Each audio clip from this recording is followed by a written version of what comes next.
নমস্কার, নিউজ 18 বাংলা ডিজিটালে আপনাদের স্বাগত। আপনাদের সাথে আমি প্রিয়াঙ্কা। ডার্লিং বললেই কিন্তু এবার কেস, ডার্লিং বললেই ঘোর বিপদ।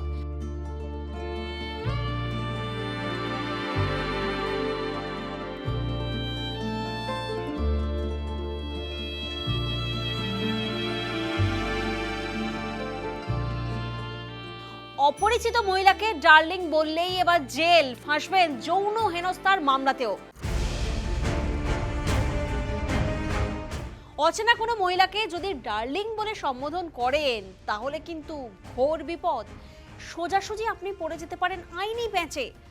কারণ অচেনা কোনো মহিলার উদ্দেশ্যে ডার্লিং শব্দটি ব্যবহার করা একটি ফৌজদারি অপরাধ, তা যৌন হেনস্থার শামিল, এমনই পর্যবেক্ষণ কলকাতা হাইকোর্টের।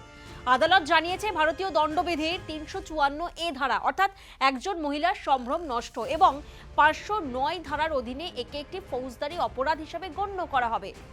কলকাতা হাইকোর্টের সিঙ্গেল বেঞ্চের বিচারপতি জয় সেনগুপ্ত হাইকোর্টের পোর্ট ব্লেয়ার বেঞ্চের শুনানিতে এই পর্যবেক্ষণ দিয়েছেন।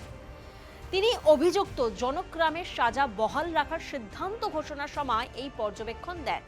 রাম সে মদ্যপ অবস্থায় একজন মহিলা পুলিশ কনস্টেবলকে ডার্লিং বলে সম্বোধন করেছিলেন। বিচারপতি জয় সেনগুপ্ত বলেন যে 354 ধারায় একজন মহিলার সম্ভ্রম নষ্টকারী যৌন মন্তব্যের অপরাধে শাস্তির বিধান দেয় তিনি। এই বেঞ্চ উল্লেখ করেছে একজন অচেনা মহিলাকে মদ্যপ অথবা স্বাভাবিক অবস্থায় কোনো পুরুষ যদি ডার্লিং বলে সম্বোধন করে তা স্পষ্টতই আপত্তিকর। বেঞ্চ এও বলেছে যে পুলিশ কনস্টেবল হন বা না হন, রাস্তায় একজন পুরুষ তিনি মদ্যপ হন বা স্বাভাবিক অবস্থায় থাকুন, একজন অচেনা মহিলাকে ডার্লিং বলে সম্বোধন করলে তা আপত্তিকর এবং ব্যবহৃত শব্দটি মূলত একটি যৌন উত্তেজক মন্তব্য। বিচারপতি সেনগুপ্তের মতে বর্তমানে ভারতীয় সমাজের মানদণ্ড এমন নয় যে একজন পুরুষকে অপরিচিত মহিলাদের এই শব্দের ব্যবহারে সম্বোধন করতে সানন্দে অনুমতি দেওয়া যায়। অচেনা মহিলাকে ডার্লিং বলে সম্বোধন করাটা কিন্তু ফৌজদারি অপরাধ। এবার সুস্থ স্বাভাবিক অবস্থায় এই শব্দটি ব্যবহার করার অপরাধ তো আরও বেশি। 2015 সালের ঘটনা। 2015 সালের 21শে অক্টোবর আন্দামানের মায়াবন্দর এলাকায় পুলিশ হানা দিলে যে অভিযুক্ত অর্থাৎ এই জনকরাম, সে মহিলা হেড কনস্টেবলকে অত্যন্ত অশালীন ভঙ্গিতে প্রশ্ন করেছিলেন যে ক্যা ডার্লিং, চালান করনা আই হ্যাঁ ক্যা?